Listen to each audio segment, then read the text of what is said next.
Well, greetings friends and brethren around the world. It has been 45 days since the conflict in Ukraine began by Russia intervening on behalf of the Russian-speaking populations in eastern Ukraine, and of course Russia being engaged in destroying all kinds of petrol warehouses, having all kinds of civilian casualties, etc., etc. It has been 45 days of this madness. It's very frustrating for all of us here in East Europe. It has been frustrating, I'm sure, for many people around the world due to various shortages, due to various inflation rates, due to the disruption of the normal everyday life, I would say. Well, yes, one of my relatives, one of my cousins, a famous actor here in Serbia, said that there have been conflicts all over the place, for years now in various parts of the world, but it seems that only when a conflict of this nature erupts in Europe that all of a sudden we all here in Europe get very concerned about it. At the same time, he said, we seem to be totally indifferent to the conflicts in other parts of the world. Yes, he is absolutely right.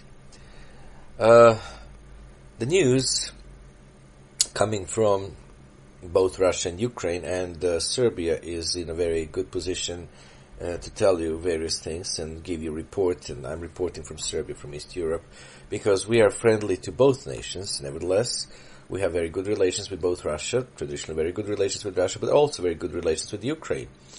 And therefore, we have been receiving the news from both sides, and, those news are sometimes, confusing, I would say, because we want to believe both sides, and we want this conflict to end as soon as possible, and yet, being friends to both sides means that you receive opposing news, opposing reports, and you're just left to yourself to kind of try to figure out which report is true and which may not be. However, I have one additional advantage, because we have a connection here with one of the Russian officers. Namely, there is a man originating from my town where I live, and eventually he wanted to join the Russian army a long time ago, because his mother is Russian. His mother is ethnic Russian anyway, so he felt tied to the Russian nation, and he went to their military education system, and of course in order to be part of the Russian army, he had to become a Russian national. So he has become a Russian national a long time ago. He became a Russian national, took Russian nationality, but he's a Serb by origin, half Serb, half Russian. He does speak Serbian language very well. He speaks Russian very well as well. He was going to get married. These days, but due to this war, it was not possible for him to be married. He was deployed around the Ukrainian capital of Kiev, and after a while, he is a close friend to and a neighbor to one of my cousins. After a while, he was able to establish connection with my cousin, and in about 10 minutes discussion, he gave my cousin the update on the most important things that we will not be reading in the news media. So with this advantage, therefore, from the first hand, I can give you some pieces of information that you will not be reading in your Western media, nor perhaps in the Eastern media. First of all, let me just give you the latest update from the news, what we read in the news. Well, we read in the news here in Serbia, we have quote from BBC that BBC and from Russian sources that Ukraine may be preparing other provocations. That's what it says. Namely, you've all heard of the massacre in Bucha. Now, the Ukrainians claim that those are the civilians who were massacred by the Russian soldiers. At the same time, the Russians claim that they withdrew from Bucha, which is on the outskirts of Kiev, the capital Kiev, that they withdrew long time ago, and then perhaps after a whole week, there were all of a sudden bodies that appeared on the streets, and the Russians claim that this is a trap, this is a false accusation, this is a frame, this is an attempt to frame Russians and accuse them of committing genocide. However, the Ukrainian forces, the Ukrainian sources have reported that so far 176 children have been murdered in this conflict. Also, Pentagon sends warning that the Russian troops are being concentrated around the city of Kharkov, the second largest city of Ukraine. Ukrainian medias also say that in the place called Mykolaiv, that a new mass grave has been discovered. Well, those are now of the from the last 2 days, the news from the last 2 days.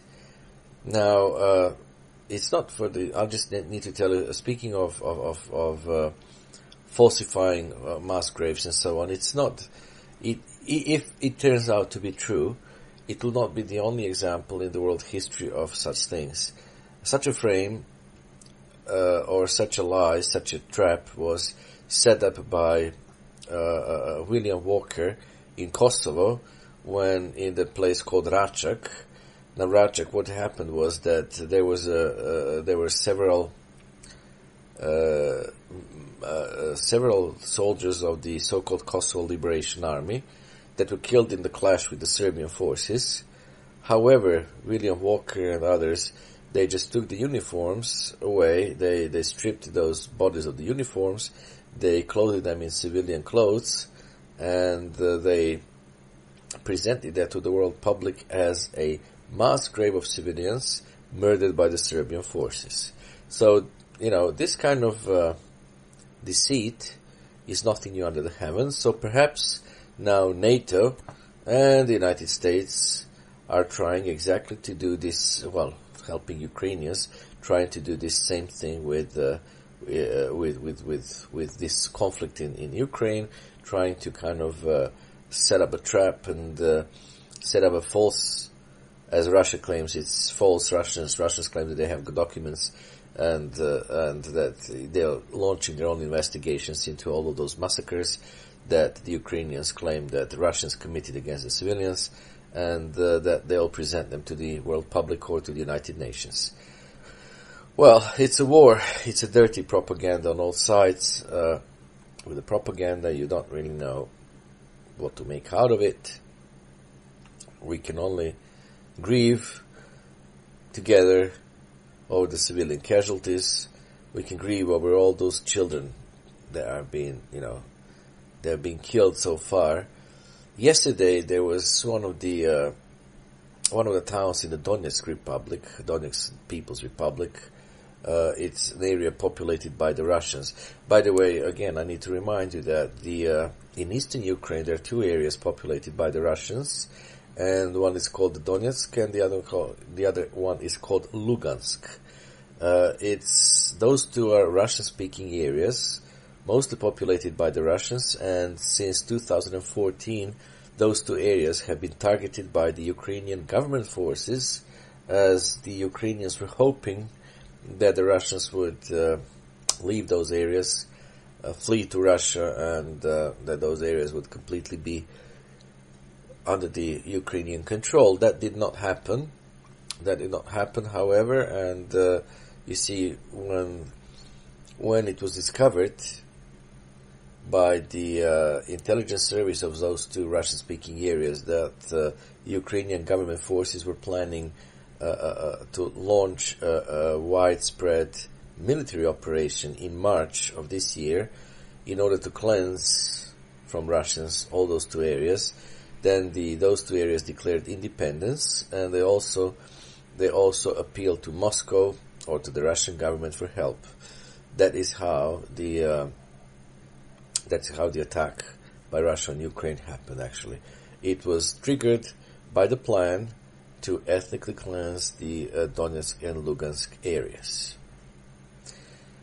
And then, of course, as in any war, it inevitably brings destruction and death and shortages of all kinds.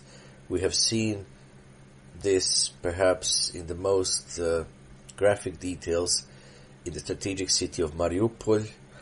That's the city which basically is a port, very important port for exporting goods from Ukraine to the world.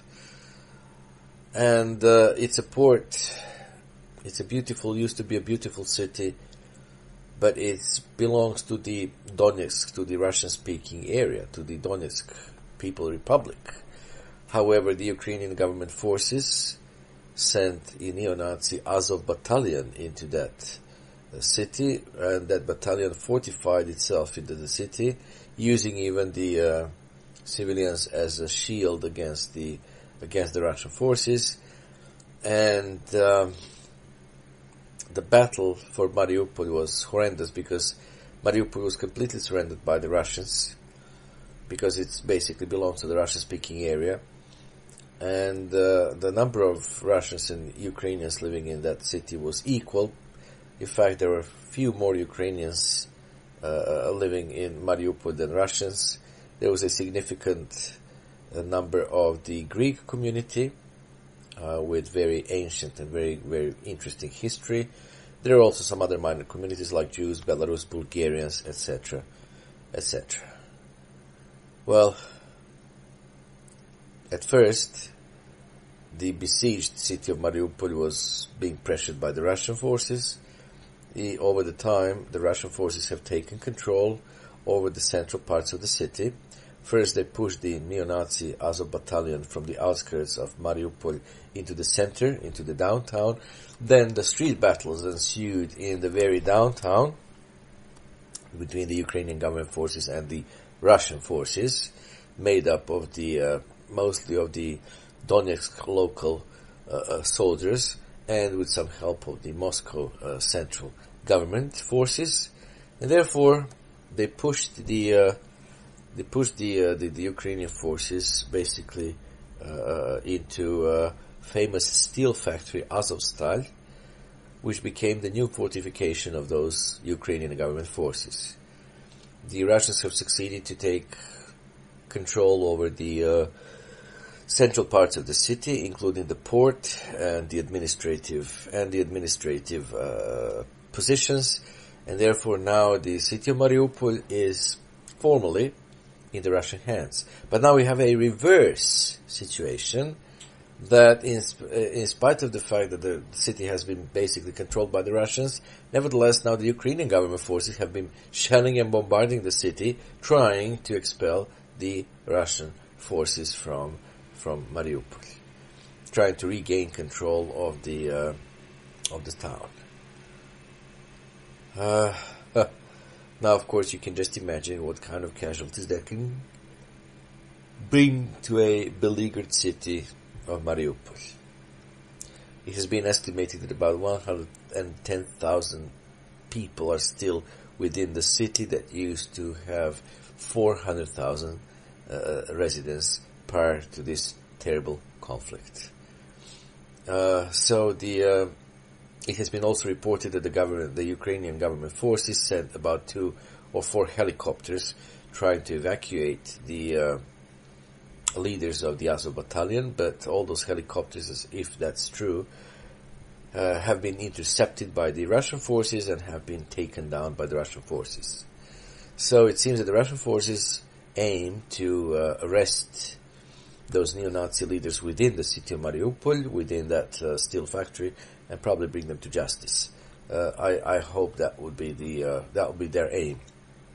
Sadly, you can learn more about the Azov neo-Nazi battalion if you research internet, or if you take a look at the documentary film made by Oliver Stone, in which he basically portrayed the rise of neo-Nazism in modern Ukraine, especially after the famous Maidan protest and after the legally elected president Yanukovych was toppled from power, and then all of a sudden the neo-Nazi kind of ideologies, neo-Nazi movements began to sprout across Ukraine, sadly.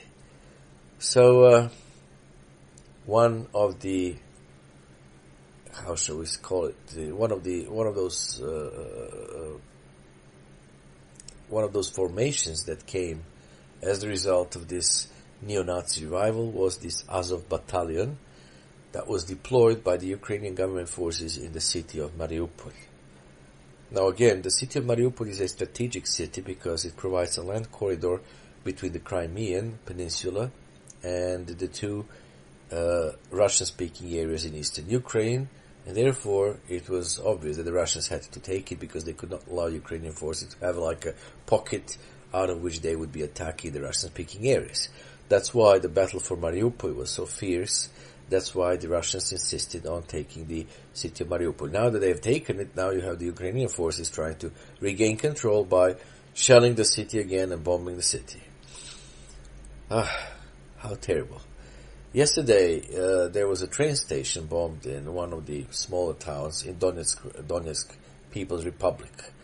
About 50 civilians were killed, about 300 were wounded. Now, of course, both sides accuse one another. Ukrainians say that this was the Russian action, but the Russians say that this was the Ukrainian action, and it was the it was a cruising missile that the Ukrainians launched to basically kill those civilians and prevent them from being evacuated from the town. Now, the town I've forgotten now exactly because it's a Russian name of the town. Something like Krasno. Well, I cannot pronounce it now. It was yesterday featured in the news. But anyway, the irony of all this is that this town is a Russian-speaking town in the Donetsk People Republic, basically self-declared Donetsk People Republic. Basically, it is a Russian-speaking town in a Russian-speaking area in eastern Ukraine. Now, does it make sense that the Russians would target this train station? Well, it does make sense if they would, do something like that and then accuse Ukrainians of committing a war crime. So that was the third attack on that station because there were civilians who were gathered in the Donetsk Republic in that very town with the aim to leave the area so that they could, take refuge and find some other more safe or more secure place to be. So the Ukrainians again accuse Russians of having done this atrocity. The Russians, of course, say that, of course, it's ludicrous that it's the Ukrainian cruise missile or cruising missile, how they described it, that first prevented a couple of times the evacuation of civilians, and now in this third action killed 50 civilians, and that the aim, Russians say that the aim of the Ukrainian attack is to disable these train tracks so that the civilians could not leave the Russian-speaking and Russian-populated area and find a more secure place to be. Now, in both of those two Russian-speaking areas, the local authorities have warned the local population to leave various places and various towns and look for a more secure place to stay because they have been constantly under the Russian protection, but under the Ukrainian attack. Now, of course, the Western media has not even told you that the Russian-speaking areas are being targeted and being attacked by the Ukrainian government forces, but that is what has been going on as well. Now, the Russians, of course, continue with their operation, and you have heard in the news that the Russians have withdrawn from the Kiev area, and that has been portrayed as a big victory for the Ukrainian forces. Well, from the Russian officer that we are in contact with, or that we established contact with for a few minutes, this is the situation. This is his report.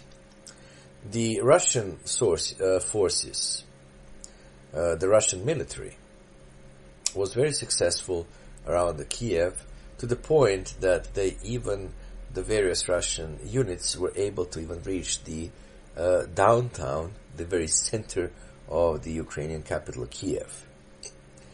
And the Russian forces had a good chance to indeed take over Kiev, the capital of Ukraine. However, that would have entailed huge and massive civilian casualties. So the Russian military command, after considering and deliberating the toll, the civilian toll that would be inevitable if the Russians were to take Kiev, because of course the local population is resisting, not only local population but also the Ukrainian army. So even though the Russians have upper hand in this conflict, they realized the casualties would be terrible, the civilian casualties, and therefore those Russian forces that basically reached the center of Kiev were ordered to withdraw. Now our Russian officer was part of that Kiev front, so he told my cousin, and by extension to all of us, he told us that that in order to spare the suffering of Kiev and the huge destruction of Kiev, the Russian chief commanders ordered them to withdraw from Kiev. You've heard in the news that withdrawal of the Russian forces around Kiev, well, you might not have heard it. You have heard that it's a big victory of Ukrainian forces, but you might not have heard what the Russian President Putin said, that it was a gesture of a goodwill, hoping that the negotiations between the two sides would result in bringing truce and eventually a peace agreement.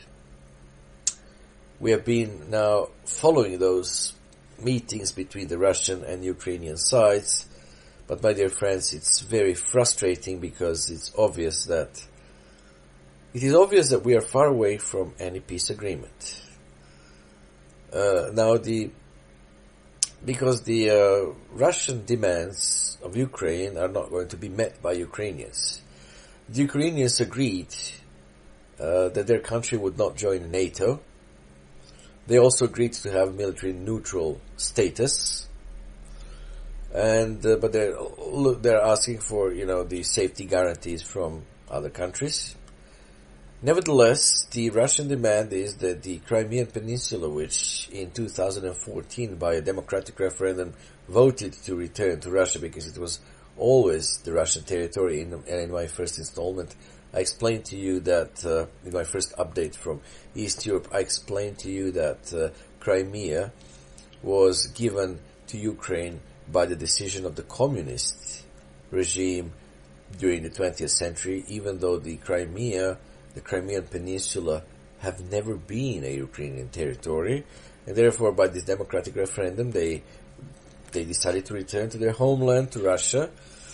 So Russia now demands that Ukraine would finally recognize Crimea as its territories, but not only Ukraine, they demand that these two Russian-speaking areas in eastern Ukraine be also recognized by Ukrainians as part of, well, that they would just at least have certain autonomy or be recognized as independent states or whatever. Now the Ukrainians, of course, they say that they will not accept that demand, and therefore it is very uncertain now when this terrible conflict will end. Once again, to those of you who read the Bible and are concerned about the Bible prophecy, I need to remind you that it has not been anywhere in the Bible prophecy that America and Russia would ever go to war, so that's certainly a scenario which is not going to happen. Negotiations, so they're like in a stalemate now because the at least one part of Russian demands has been accepted by the Ukrainians. The Ukrainians said, okay, we'll not join NATO, we'll be a neutral country. Okay, something like Switzerland, something like Sweden, alright, something like Serbia. Serbia is also a militarily neutral country. However, the other demands that certain territories of Ukraine, which have been given basically to the Ukrainians by the communist regime in the 20th century, the Ukrainian government is not ready to accept. So the conflict continues. Now, the fact that the Russian forces have withdrawn from around Kiev does not mean that the Russian forces have been defeated, not at all. According to our Russian officer connection, the Russians have withdrawn for a while, and if they come back, they'll come back with even more military might, and they'll be rearmed. And if they come back, they'll be even, how shall I say? Shall I say they'll be more lethal, they'll be more unconquerable, they'll be whatever. If they come back and start another battle, well, this time we can just expect even worse casualties and prolonged conflict. But the Russians are now, so they've withheld, because the Belarus is very close, so the Russian forces withheld from around Kiev to Belarus. They're also being regrouped. They've been regrouping. Pentagon has reported on that. The Ukrainian sources have reported on that. But the Russians have stated very clearly that now they are regrouping their forces, and now they'll be focusing on those two areas called Donbass, Donetsk People Republic, and the Lugansk People Republic. They're going to focus on those two areas in order to completely defeat the Ukrainian government operating in those areas and targeting the civilian settlements which are comprised of the Russian population. So the Russian forces are now determined to basically take complete control over those two areas and have a very firm grip on them. We have learned something else from the Russian officer, and that is that the Russians also plan to take the city of Odessa. Odessa has been prominently featured in the news lately. They also plan to take the city of Odessa, and by that doing so, they plan to completely cut the Ukrainians' access to the sea. So it has not been only the city of Mariupol that was obviously the Russian target and Russian goal, and which Russians really put forth much effort to seize the control over the city of Mariupol. But now we learned from this private source that it is also the city of Odessa that the Russians want to conquer. And therefore then they would cut the access of the Ukrainians to the sea. And they have something else in mind. They have this unilaterally declared independence of Kosovo, and what the Kosovo Albanians have been doing to the Serbian local population that remained in Kosovo, in the province of Kosovo, the southern province of Serbia. Of course, the Western media does not report of any sufferings and wrongdoings of the Albanian population, of the ethnic Albanians in Kosovo. So Russia has now, Russia is going to cut the access of Ukraine to the sea, and they're going to put pressure, Russians are going to put pressure on the Romanians, because Romanians are between Serbia basically and the Black Sea, and the Russians and Ukrainians. They're going, if that's true, to kind of pressure Romanians to provide them a safe corridor so that they can always have a direct link to Serbia, and possibly even intervene in Kosovo should Albanians try to ethnically cleanse the remaining Serbian population in that area. Now this is what we have learned again from the Russian officer. Whether that's true or not, I don't know, but at least one piece of news is there that is worthy of our attention, and that is the fact that the city of Odessa, not only the city of Mariupol, but the city of Odessa is also a military target of the Russians who want to take it away from the Ukrainians. So, those are basically the latest news, my dear friends, from this part of the world. We have been hoping, all of us have been hoping that those negotiations will bring some progress and end of this terrible conflict, but so far the negotiations have brought some progress, because Ukrainians have certainly given up on the NATO membership. However, they're not willing to accept other demands from the Russians, and therefore we don't really know when will this all end.